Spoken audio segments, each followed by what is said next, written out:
not good enough to beat me. You think this man's gonna beat me? You think I'm gonna let a guy from the UK come here and beat me and take my belt? You lost your mind. Listen, Ryan, calm down. You're having one of them little episodes. Calm down. I know you're getting all excited. Again, bro, I know you're getting all excited, but I'll come over there and smack them glasses straight off your face. Crazy? I don't even understand. I'll come over there and smack them glasses straight off your face. That's what I'll do. Sitting there. You won't do shit. I promise you won't do shit. I promise you won't do shit. You won't do shit.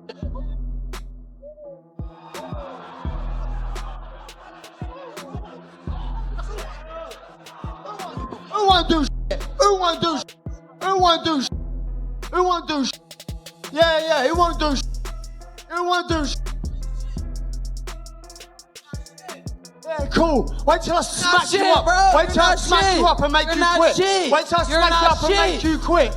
Yeah, why? Make you quit. Hey, you won't make it a fight. Your dad knows you won't make it a fight. Proven. You quit. You won't make it a You fight. quit. You have no heart. All right, You're bitch. not Mexican, I bro. I'll beat you the You're not Mexican, bro. You ain't got the heart. Make it a bet. Yo tengo huevos más grandes que tú, cabrón. So make it a bet. Me la pelas, pendejo. Me la pelas. So make it a bet. ¿Qué vas a hacer? ¿Qué vas a hacer? ¿Qué más mexicano que tú, cabrón? ¿Qué vas a hacer? ¿Hacer algo? El cinturón va conmigo para Londres, pendejo. Pendejo, va conmigo para Londres, tú ya lo sabes. The Ryan Garcia versus Conor Benn press conference went from playful trash talk to complete chaos within a matter of seconds.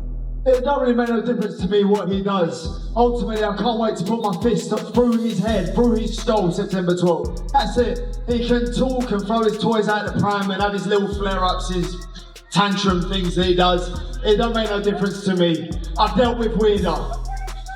Ryan, what exactly are you drinking over there? All black coffee. What do you think of Conor Benn? Obviously, he's had some accusations of being maybe inconsistent with his performances, had those great fights with you, man. What do you think of him as an opponent? I mean, if I look at his career, he's only fought guys that are on the way out. He's never fought a young, hungry, talented fighter. This is actually his first time ever doing it. So we're gonna see what he has. He's rushed into this position. So we're gonna show him that what happens when you rush into something you're not ready for, and this is a promise. Ryan came in with that familiar confidence, smiling, joking, and constantly poking at Conor. But this time, the teasing seemed to hit a completely different nerve. Every little remark added another layer to the tension, and you could see Ben becoming visibly more frustrated as Ryan continued pushing his buttons. No, I mean, listen, I take it with a pinch of salt. I couldn't care less what he says. I mean, it really don't bother me. He talks a lot of talk, but ultimately he's getting that title, claiming that #1 spot. He says this has been rushed. It's been 10 years in the making.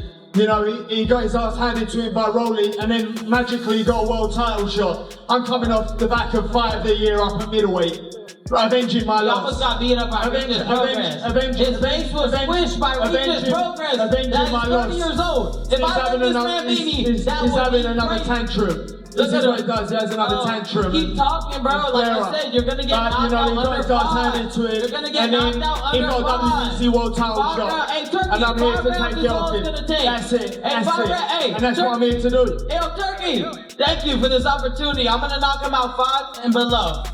A shout out Turkey. Shout out Dane. Then Ryan took it one step further, and suddenly Conor wasn't interested in standing behind a microphone anymore.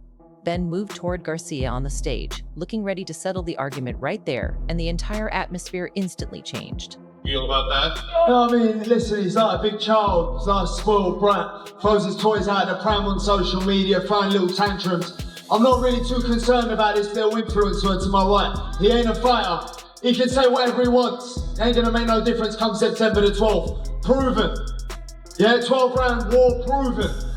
I don't quit. I don't stay down. He's not gonna make it 12. He's not gonna make it 12. There's not gonna be a 12-round war. I promise you that. I don't stay He's not good enough. Look at his hair, bro. He's looking for attention. Look at his hair. He's looking for attention. He ain't gonna make it past 12. I promise you. This not be a 12-round war. He's not good enough. He's not good enough to beat me. You think this man's gonna beat me? You think I'm gonna let a guy from the UK come here and beat me and take my belt? You lost your mind. Security rushed in before the situation could escalate, stepping between the two fighters and forcing them apart as the crowd reacted to the madness unfolding in front of them. Ryan, of course, still looked like he had a few more jokes ready, while Conor had the look of a man who had completely run out of patience. That's what made the moment so entertaining because neither fighter appeared willing to back down. The microphones were supposed to be there for promotion, but the tension between them quickly turned the stage into something far more intense. You won't do shit. I promise you won't do shit. I promise you won't do shit. You won't do shit.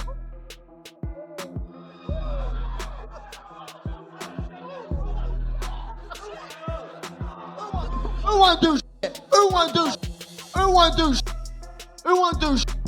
Yeah, who won't do shit? Who won't do shit? But for a few seconds, it looked like the actual fight had arrived early. Security eventually managed to separate them and restore some order, but the damage was already done. The rivalry had gone from words to something much more personal. After a press conference like that, you already know every stare, every interview, and every face-off is going to carry a little more tension. He knows that Ryan Garcia has been stopped before, happened against Gervonta Davis. He got dropped against Rolly Romero. Conor Benn wants the knockout. He's shown that he has big power at 47. This is going to be his first fight at the weight in, I believe, 4.5 years or so. To me, that's actually news, Gabe, because not everyone trains for the knockout, right? Yeah. You hear a lot of fighters say, hey, I'm going to train to beat him. If the knockout comes, it comes. What does this mean to you? I think this is the way he can win the fight, is by knockout. I don't think he can win the fight on points with Ryan. So it's smart if that's what he's aiming for, but it's going to be really tough. Him coming down from 60 to 147.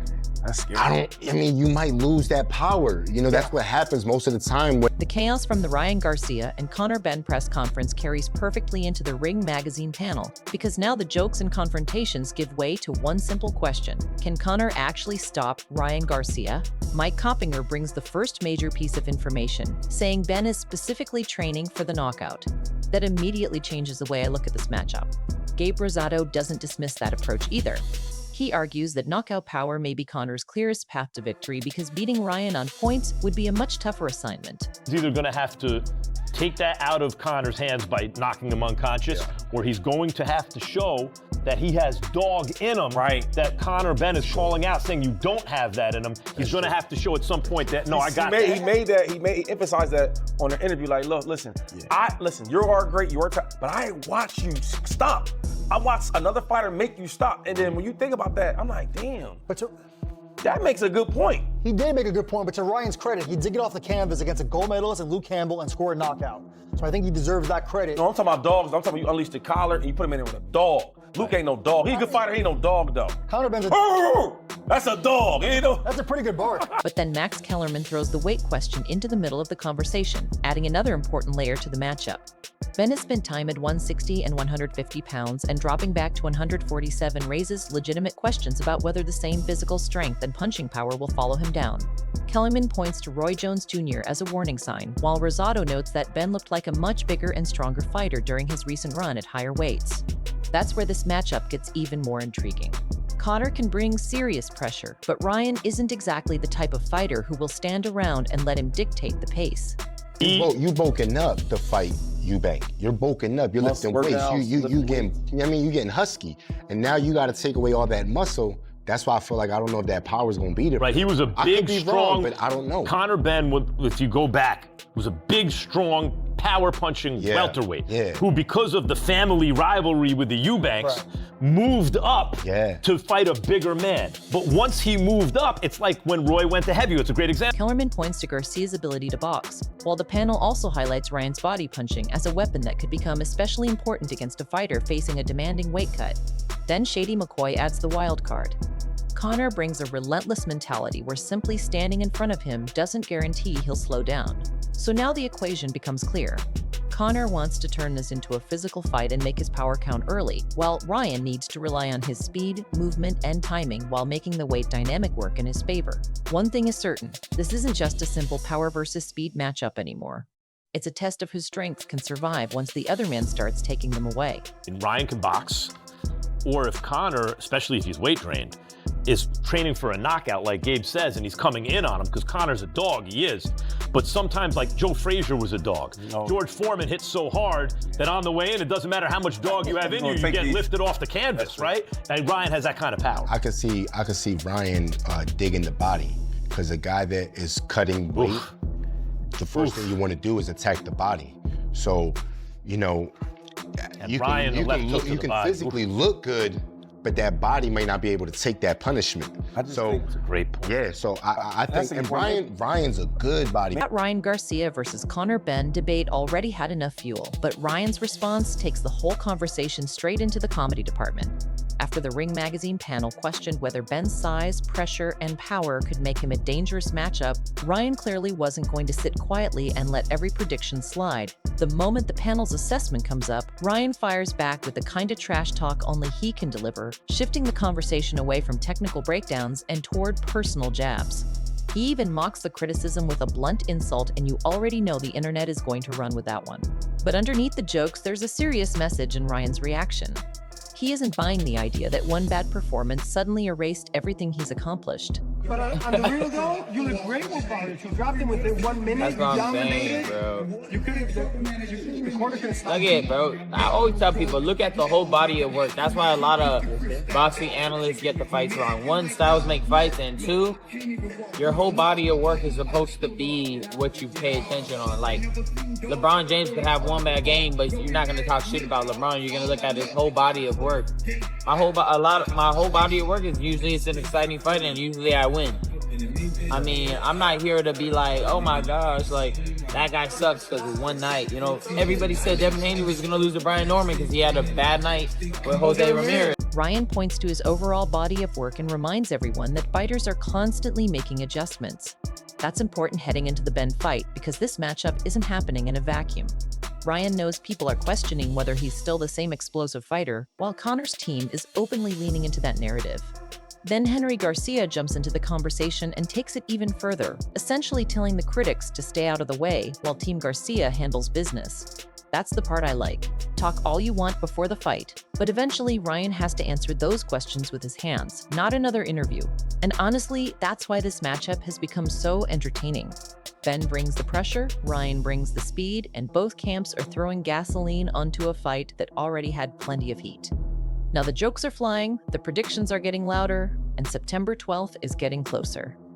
What Bomac said about Conor Benn's gonna destroy Ryan. Man, that he you know feels what? He's not the same. They should stay retired, okay? It's becoming a joke now. I'm being honest. I mean, the guy should stay retired. And then his coach, like Ryan said, man, he said chips, I said Doritos. So, same thing. And I think, you know, them guys should just stay quiet, you know, shut up. You know, when you guys are in the game, then we'll listen to you. But if you're not in the game, stay out of the game because we got our job to do. And we're gonna knock this guy. Ryan Garcia's fight with Conor Benn already had enough questions surrounding the matchup, but Eddie Hearn came into the discussion sounding like he wanted to put the entire business side of boxing on the table before getting into the promotional fireworks. Still, Hearn made an important point about Benn's chances. He admitted that Conor will always be competitive because of his work ethic, toughness, and mentality. But he remains seriously concerned about what happens when Benn has to come back down to 147 pounds after spending so much time competing at higher weights. That caught my attention because Hearn isn't simply dismissing Benn. He's questioning whether the version of Conor we see at the weigh-in will still be able to maintain the same intensity once the fight gets deep and the physical demands begin to take their toll. I think Conor's always going to be competitive. You know, he trains really hard. He's got a lot of heart. I don't like him at 147 pounds now because that was one of the problems in going to 160 to fight Eubank. To come back to 140, it's a really tough thing to do. And I think when he fought Prograis, was it 151 or 150? Like, he just didn't look the same. He looked like he was lacking power, didn't look that strong. And Ryan Garcia is a guy who's kind of built his way up to 147. He's super fit and good at the weight at 147. And he's a world-class fighter who punches very, very hard and very sharp. So Conor's always going to be in the fight because he's got a lot of heart, but I don't see him winning that fight at 147. Then Hearn shifted into full promoter mode, explaining how Benn climbed the WBC rankings and acknowledging that Matchroom played its part in positioning its fighter as highly as possible. That's where the interview suddenly became less about punches and more about the wild politics surrounding this event. Hearn clearly sounded amused by the fact that Ryan Garcia and Conor Benn ended up on Days In, while Oscar De La Hoya and Zuffa were also back in the mix. His sarcasm was almost louder than the actual argument. You could hear the satisfaction in his voice as he welcomed everyone to the reality of boxing, where no single company gets to control every piece of the puzzle. And honestly, that's the funniest part.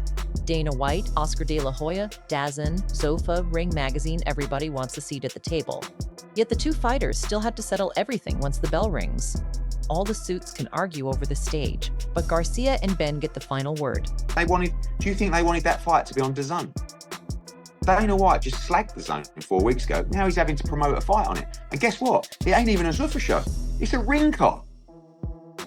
So like all the excuses where they go, oh, those ring cards, they're not Eddie Hearn shows. So now, what's this, Dana? Is this not a Zuffa show? And guess what? Oscar De La Hoya's co-promoting it. I mean, you can't make it up. The Zone and Oscar De La Hoya have completely run rings around Zuffa. Oscar De La Hoya has had Dana White's pants down. And now Dana White's got to sit up on the stage, on the dais, with Oscar De La Hoya next to it. After all the chaos, jokes, heated moments, and non-stop predictions, Ryan Garcia and Conor Benn have only one thing left to settle. What happens when the bell rings? Conor brings pressure, toughness, and aggression, while Ryan brings speed, timing, and serious power. So, whose game plan will prove to be the difference? Can Benn force Garcia into the kind of fight he wants? Or will Ryan's speed and explosiveness simply be too much to handle? Drop your prediction and thoughts in the comments. Let's debate this one. And yo, don't forget to like, share, and subscribe to Boxing Headquarters for more boxing breakdowns, reactions, and fight updates. See you in the next one.